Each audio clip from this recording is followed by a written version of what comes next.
Hey traders, going to do a market review with the internals, May 26, 2023. So last video for the 25th, I mentioned the VOLD had been at quite the extreme low price while SPY had kept its price. And I mentioned that when I've seen that in the past, potentially it makes room for upside.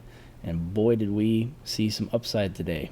Right at the open, we had a small gap, nothing too major. We break standard deviation on the monthly TWAP. We hold session TWAP the entire time and ride that upper deviation the whole way. So right here about 10:30 to 11, we start to see a little bit of a cooling off or potentially bearish reversal on the AD and VOLD. We do start to see a hint of potential balance. The tick average closures starting to go below zero. And we see an extreme tick move here, but notice it did not lose the TWAP session, so we held that. Very nice. We see a reclaim of tick level that was made earlier in the morning. We didn't even test any of these other ones, so at least still bullish.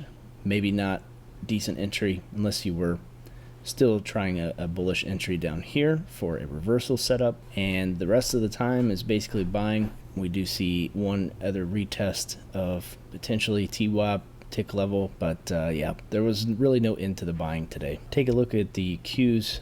We can see that it had a much stronger buying today, dang near straight up until 11. We do see a cooling off, but we don't even come back to TWAP on the session. We're holding the upper bounds of standard deviation, almost breaking the second barrier here, but we do end up cooling off. But yeah, what a phenomenal day.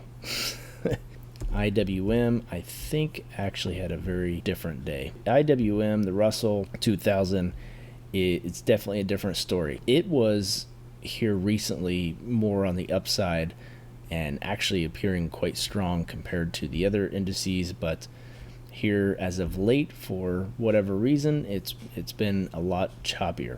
Still some great moves, but you know, certainly not as smooth as the Qs or SPY. Potentially this could have provided some better long entries if you missed that morning rip. If you're trading IWM options, there was plenty of good entries here. Tick levels definitely called out some pretty decent support and resistance lines, but yeah, even if you didn't have those, it is interesting to see roughly right about where we stopped was on that weekly anchored TWAP here. Again, weekly TWAP showing effectiveness as a potential dynamic profit target or a plan for reversal if you think shorts are in favor. Let's go ahead and look at the AD. So this is one thing I did note today was AD was pretty much in a sideways motion. We started above zero, saw some immense upward momentum early on in the day. There's that 10:30, roughly 11 time frame. We start seeing the downward move. Now, if you notice from 10:30 to, we'll call that 11:30, we're actually seeing a downward movement. If we go back to SPY, 10:30 to 11:30, I guess that does line up. So there was pretty good alignment. Not on the Qs though. I suppose you could call that downward movement. But no, this is you know, we went with a high of almost 1,400 stocks in advance and fell back down to only 600-ish stocks in advance. So it did pick right back up, but this pretty much was the wall for the day, somewhere around 1,300, versus if we go look at VOLD, much a different story, essentially straight up. So again, if you haven't seen the other videos, I highly recommend my deep dive on using market internals to day trade. This one here measures the volume heading into advancing stocks versus declining stocks. So when the majority of volume is on the advancing stocks, you'll see VOLD rising.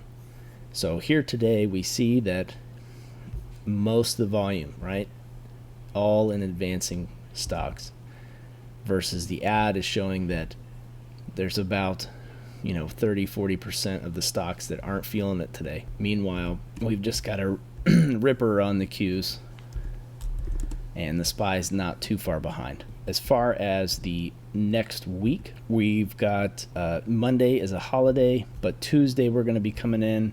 It's going to be very interesting to see where futures open up, given that Vold is at such a high extreme. Remember, yesterday I said Vold was at an extreme low while SPY was holding its price. That would give some room to the upside. So today we saw Vold and price both going in the same direction, while AD was not. So with Vold and SPY moving mostly together, especially the Qs, it's going to be pretty interesting to see where everything opens up. If we go look at the trend today, so trend spent majority of its time in the lower starting bullish area. So I typically like to see somewhere around 0.7 and below for that bullish area. So you can see we actually spent some time closer to balance, which is why the MIT indicator that I provide on TradingView was showing some orange, however briefly, just a couple times today. But yeah, so we had some good traffic today, really good price, some rejections here of the balance area. So as far as the trend goes, towards the end of the day we did see some upward movement, which does correlate with SPY having slightly down movement, but yeah, not too much. Qs came down from 349 to 348, yeah, barely any kind of change. So yeah, I'm going to come in with mostly a neutral bias come Tuesday. I'll check the various ETFs and see what we see. Hope you did very well today. As always, happy trading.